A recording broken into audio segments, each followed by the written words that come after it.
السلام علیکم دوستوں، آپ کو قاری حنیف ملتانی صاحب کے ایک نئے بیان کے ساتھ اس چینل پر خوش آمدید کہتے ہیں۔ دوستوں، آج کے اس پیارے سے بیان کا موضوع ہے حضرت ختیجہ، حضرت بی بی ختیجہ رضی اللہ تعالی عنہا، ان کی اور حضور پاک کی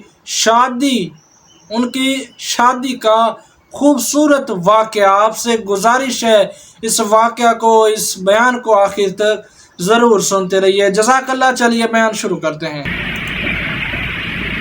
یہ محفل، یہ مجلس ایک شادی کے سلسلے میں، اسی کی تقریب شہید کے سلسلے میں منعقد کی گئی۔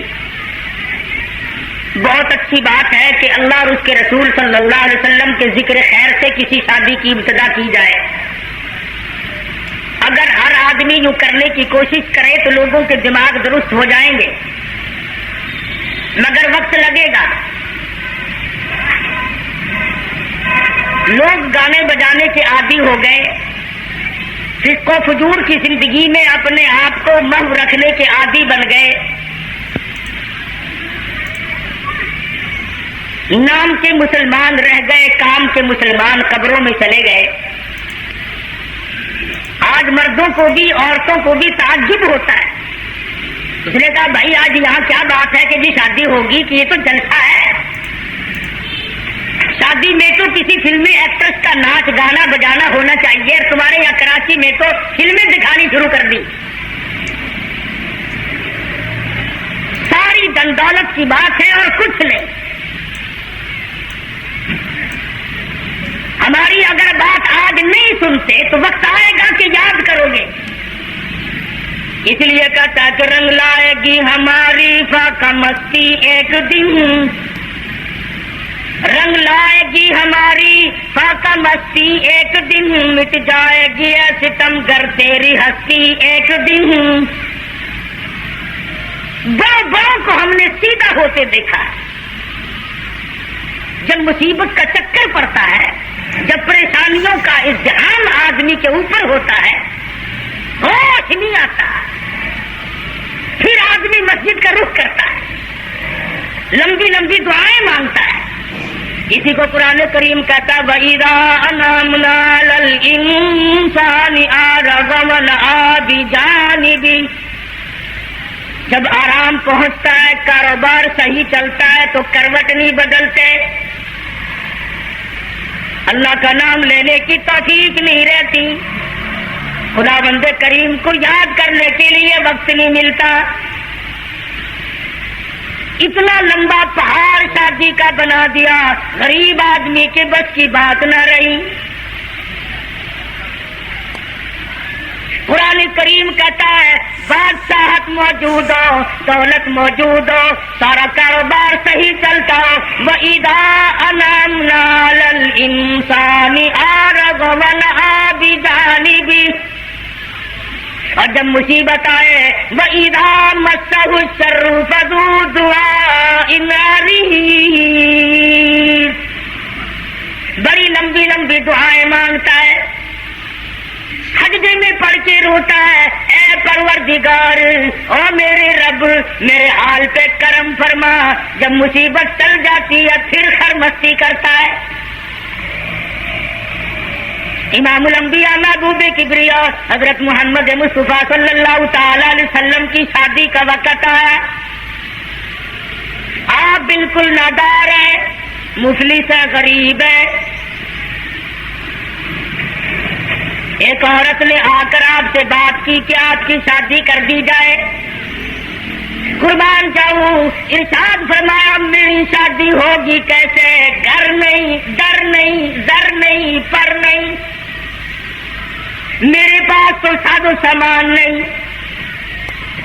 وہ کہنے لگی ایسی عورت سے اگر نکاح ہو جائے جس کے پاس دولت بھی ہو، سب کچھ موجود ہو، ارشاد فرمایا میں کس طرح سے کروں؟ وہ مجھ سے بھی تو مطالبہ کرے گی۔ صاحب کہنے لگی سیدہ خدیجہ رضی اللہ تعالیٰ عنہ، جس کو مکے کے بڑے بڑے چودھریوں نے پیغام دیے تھے، نکاح کے لیے آئے تھے، بڑے بڑے لوگ ابو نے پیغام دیے، دولت مند آئے، چودھری آئے، مکے کی رئیس آئے، بڑے بڑے قریش آئے، لیکن خدیجہ کہنے لگی او لوگوں تمہیں کیا معلوم ہے، میں نے ملازم رکھ کے دیکھ لیا، میں نے کاروبار کرا کے دیکھ لیا، خدا کی قسم میں چوباری پہ کھڑی تھی، جب حضور اکرم صلی اللہ علیہ وسلم چلنے لگے میرا سامان لے کر، میری آنکھوں نے دیکھا بادل میں چھاؤں کر لی تھی، بادلوں نے چھاؤں کی، میری آنکھوں کے سامنے سورج کی تپش زیادہ تھی، حضور کے سر پہ آ کر بادلوں نے چھاؤں کی، اور لوگوں میں تو ان کے بادلوں کے چھاؤں میں آنا چاہتی ہوں، میں غریب بے شک ہے، وہ یتیم ہے، لاوارث ہے، ان کا کوئی نہیں، میں اپنے آپ کو ان کے قدموں پہ نثار کرنا چاہتی ہوں۔ چنانچہ تیاری ہوئی، حضور نے فرمایا میں کیا تیاری کروں، میرے پاس تو کچھ نہیں، شہنشاہ کائنات ہو، عبداللہ کے بیٹے ہو، آمنہ کے درے یتیم ہو، پلے کچھ نہیں۔ ابو طالب نے نکاح کا خطبہ پڑھا، سیرت کی کتابوں میں موجود ہے، مقدمہ ابن خلدون میں، دیگر کتابوں میں ابو طالب کے یہ الفاظ ہیں، اور لوگوں آج اگرچہ میرے بھتیجے کے پاس دھن دولت نہیں، حکومت نہیں، تجارت نہیں، لیکن میرا یقین کہتا ہے ایک وقت آئے گا ساری دنیا کی دولت قربان کر دی جائیں گی۔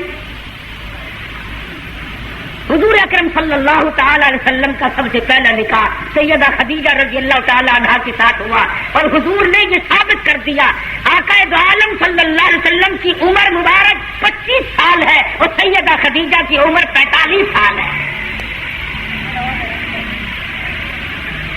آج اس قسم کی شادی کر کے تو دیکھیے کوئی، تم خاموش ہو کے بیٹھے یا نیچے اتر جاؤ، یہاں سوال کر رہا تھا عمر کا تناسب نہیں، نبی نے ہر اس رسم کو توڑا، ہر اس ذوم باطل کی تردید کر دی عملی طور پر جس کو دنیا کے لوگ چلا کرتے تھے اور بازاروں میں ٹنٹنایا کرتے تھے۔ یہ کوئی مناسبت ہے کہ حضور کی عمر قریب 25 برس ہے اور خدیجہ کی عمر 45 برس ہے؟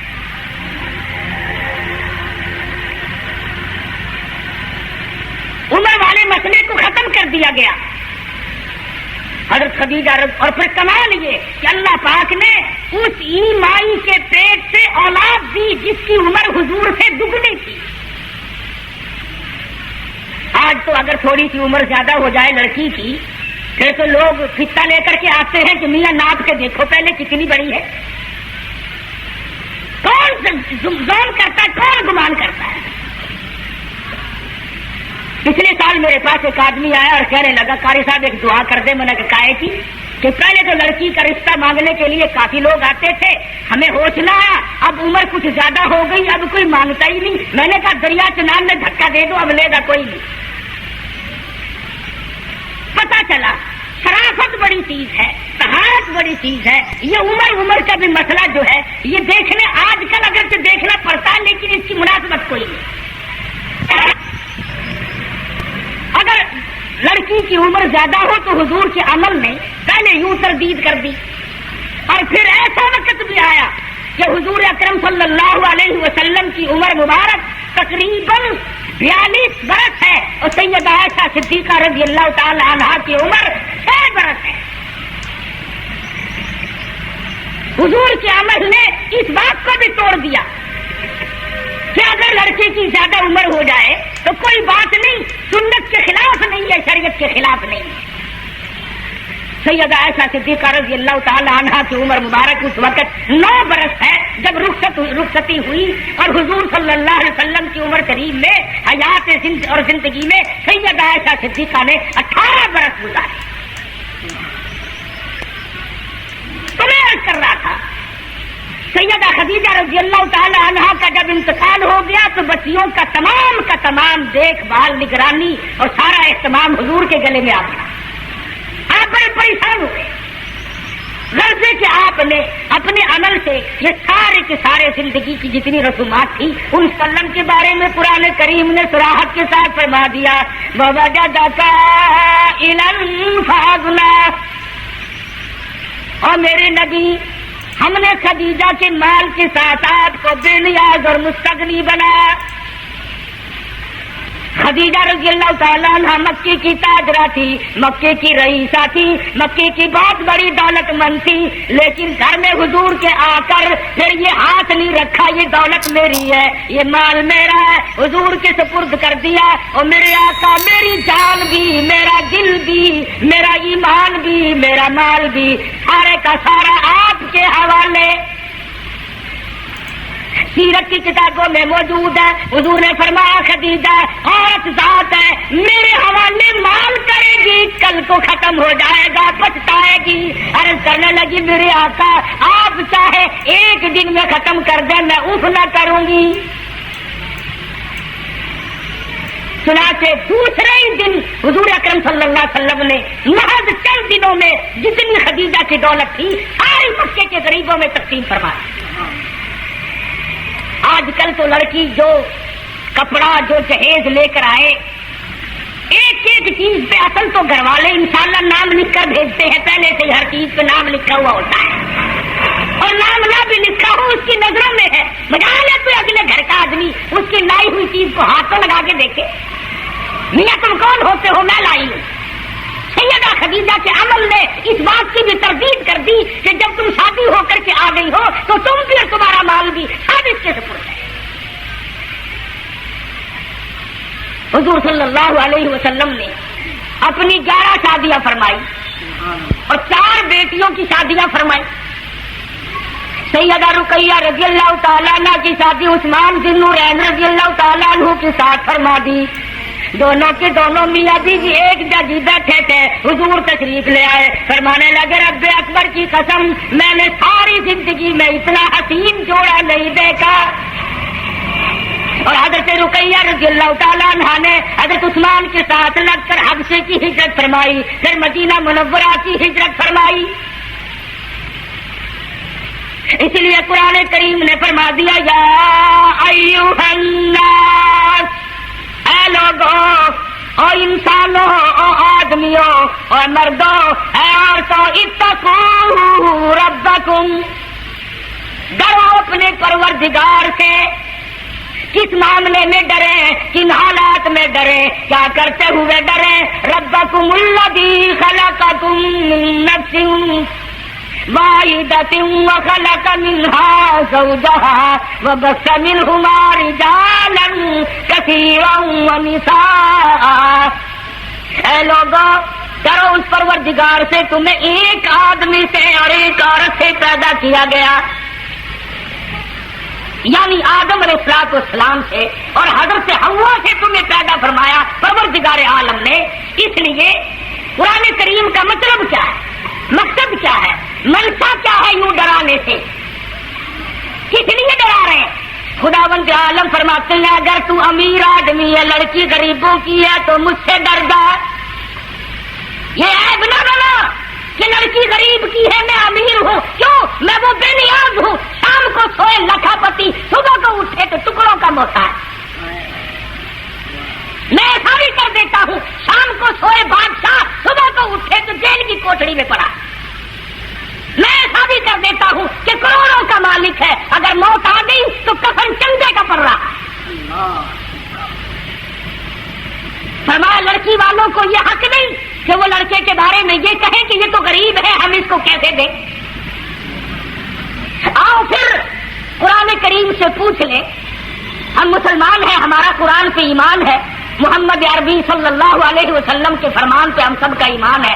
آؤ قرآن سے پوچھے کہ لڑکا لڑکی کی جب شادی کرنے کی نوبت آئے تو کیا دیکھنا چاہیے، کیا ڈھونڈنا چاہیے، کیا تلاش کرنا چاہیے۔ قرآن کریم سے ہم نے پوچھا کیا بنگلہ دیکھے، فرمایا نہیں۔ آج بنگلے والا کل کو قبر میں ہو سکتا ہے، آج بنگلے والا کل کو فٹ پاتھ پہ سو کر کے وقت کاٹنے والا بن سکتا ہے۔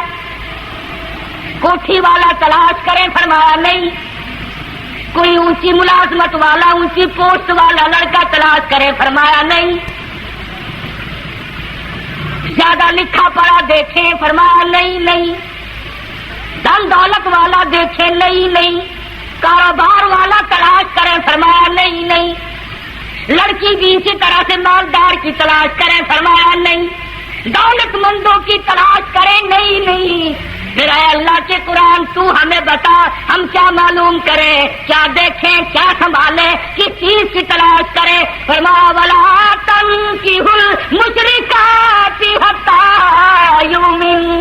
نعرہ تکبیر. فرمایا لوگوں اگر مجھ خدا سے پوچھتے ہو, میرے قرآن سے پوچھتے ہو, میرے نبی سے پوچھتے ہو, تو میں تو تمہیں ایک پہچان بتاؤں گا, ایک واقعہ بتاؤں گا, ایک نظریہ بتاؤں گا, ایک کیفیت بتاؤں گا. تمہیں سب سے پہلے یہ دیکھنا پڑے گا وَلَا تَنكِحُوا الْمُشْرِكَاتِ حَتَّى يُؤْمِنَ. اگر لڑکی مشرکہ ہے, شرک کرتی ہے, شرک کرتی ہے, الہ العالمین شرک تو کرتی ہے مگر مالدار بڑی ہے. اے پروردگار عالم شرک تو کرتی ہے لیکن خوبصورت بڑی ہے. فرمایا وَلَأَمَةٌ مُؤْمِنَةٌ خَيْرٌ مِّن مُّشْرِكَةٍ وَلَوْ أَعْجَبَتْكُمْ. قرآن خود کہتا ہے مشرکہ لڑکی چاہے تمہیں مالدار نظر آئے, چاہے تمہیں خوبصورت لگے, تم قرآن کے الفاظ ہے, تمہیں عجیب معلوم ہوتی ہو, تمہیں اس کے انداز, اس کی چال, اس کی ڈھال, اس کی رفتار, اس کا سونا چاندی تمہیں بہت بڑی چیز دکھائی دیتی ہو. فرمایا اسی طرح سے لڑکے کا ولا تنکحوا المشرکات حتی یؤمنوا وَلَعَبْدٌ مُؤْمِنٌ خَيْرٌ مِّن مُّشْرِكٍ وَلَوْ أَعْجَبَكُمْ. الہ العالمین لڑکا شرک تو کرتا ہے مگر مالدار بڑا ہے, لڑکا شرک میں تو ڈوبا ہوا ہے مگر خوبصورت بڑا ہے. قرآن کا اعلان سنو, پیغام سنو. فرمایا شرک سے بچنا, سب سے پہلے لڑکے لڑکی کا عقیدہ دیکھنا. اگر عقیدہ صحیح ہوگا تو بات بنے گی, اگر غلط عقیدے کی لڑکی آ گئی خاندان کا بیڑا غرق کر گئی. حافظ جمال صاحب بولسا قلندر رحمت اللہ علیہ پانی پت میں مزار ہے. میں اب ہندوستان گیا تھا تو اب بھی حاضری دینے گیا تھا. ہم اولیاء کرام کو بڑا مانتے ہیں. میں بولسا قلندر رحمت اللہ علیہ کے مزار پہ گیا اور رات وہیں ٹھہرا. مولانا حالی پانی پتی کی قبر بھی وہیں اور بولسا قلندر کا مزار بھی وہیں. تو لکھا ہے کہ جس وقت بولسا قلندر رحمت اللہ علیہ پیدا ہوئے تو بڑے روئے, بہت روتے تھے. تو ایک بزرگ آئے جنہوں نے ان کے والد کو مبارکباد دی کہ بچے کی مبارک ہو. انہوں نے کہا حضرت مبارکباد دے رہے ہیں مگر بچہ جس دل سے پیدا ہوا اتنا رو رہا ہے کہ ناک میں دم کر دیا. فرمایا میرے پاس سناؤ ذرا. لے آئے. اللہ والے نے ذرا سا اس کان کو منہ لگایا اور ذرا سا اس کان کو منہ لگایا, بچہ خاموش ہو گیا. سبحان اللہ. شاہ فخر الدین رحمہ اللہ اولیاء کرام میں سے ہیں, بزرگان دین میں سے ہیں. شاہ بہام الحق زکریا ملتانی رحمت اللہ علیہ کے داماد ہیں. جو لڑکی یہاں رہتے رہتے فوت ہو گئی تھی تو شاہ فخر الدین نے کہا حضرت بتاؤ. فرمایا تمہیں معلوم نہیں بولسا قلندر کی والدہ اماں قرآن کریم کی حافظ ہے اور قرآن سے اتنا عشق ہے, اتنا لگاؤ ہے, اتنا سوز و گداز ہے, اتنی محبت ہے کہ ایک ختم قرآن کا روزانہ پڑھتی تھی. بچے کو پیٹ میں لے کر ایک ختم قرآن روزانہ کا پڑھتی تھی. تو بچے کی روح کا اور قرآن مجید کا اتنا گہرا تعلق ہو گیا. اب چونکہ اماں زچگی میں آدھی چلے میں پڑ گئی اس لیے قرآن نہیں پڑھتی. ارے آدھی کی عادت ٹوٹی, ناچی کا نشہ ٹوٹا, روئے نہ تو کیا کرے. میں نے اس بچے کے کان میں ایک ایت اس میں پڑھی, ایک ایت اس طرف پڑھی. بچے کی روح کی غذا مل گئی, خاموش ہو گیا. بات یہ کر رہا تھا کہ یہ سارے کے سارے معاملات قرآن کریم کا اعلان ہے. عقیدہ دیکھو, نظریات معلوم کرو. اگر غلط عقیدہ گھر میں آ گیا تو بات بگڑے گی, وہ اپنے ساتھ ساتھ اوروں کو بھی لے بیٹھے گی. اور علماء کرام نے لکھا, تجربے سے بھی یہ ثابت ہوا کہ عورت کی جو گود ہے, عورت کی جو گود ہے یہ پرائمری اسکول بھی ہے, یہ مڈل اسکول بھی ہے, یہ میٹرک اسکول بھی ہے, یہ کالج بھی ہے, یہ وہ یونیورسٹی ہے جس سے نبی بے نیاز نہیں, ولی بے نیاز نہیں, کتب اور ابدال بے نیاز نہیں. اس کالج میں ہر بچہ پڑھتا ہے ماں کی گود میں لازمی پلتا ہے. اور لوگوں اس کالج کو سنبھالو, اس پرائمری اسکول کے استاد کو سنبھالو, اس کالج کے پروفیسر کو سنبھالو, اور وہ ہے بچے کی اماں. ہمارے یہاں بالخصوص عورتوں کی تعلیم کا, دینی تعلیم کا کوئی انتظام نہیں کرتے. بچپن میں چھوٹی چھوٹی بچیاں مسجد میں وقت بے وقت گئیں اور قرآن کریم کی انگلی پھیر لی, مٹھائی تقسیم ہو گئی کہ آج پروین کا قرآن ختم ہو گیا. نہ اسے عقیدے کا پتہ, نہ اسے نظریے کا پتہ, نہ اسے یہ معلوم کہ میں مسلمان ہوں اور مجھ پہ 3 چیزوں کا فرض منصبی جو ہے وہ لاگو ہوتا ہے. مت مار لو, وہ تمہاری مرضی. تو فرمایا اتقوا ربکم الذی خلقکم من نفس واحدہ. او لوگوں غرور نہ کرو, تکبر نہ کرو, یوں نہ کہو تیرا لڑکا خوبصورت نہیں, ہماری لڑکی بڑی خوبصورت ہے. بہت ممکن ہے شام کو سوئے حسن والی, صبح کو اٹھے تو آنکھوں سے جواب مل جائے. اس لیے کالے گورے کی بات کو لانا یہ بھی خدا کی قدرت پہ اعتراض ہے, اور مالدار غیر مالدار کی بات کرنا یہ بھی خدا بند عالم کے اعتراض, ذات پہ اعتراض ہوگا. فرمایا الذی خلقکم من نفس واحدۃ وخلق منها زوجها وبث منهما رجالا کثیرا ونساء.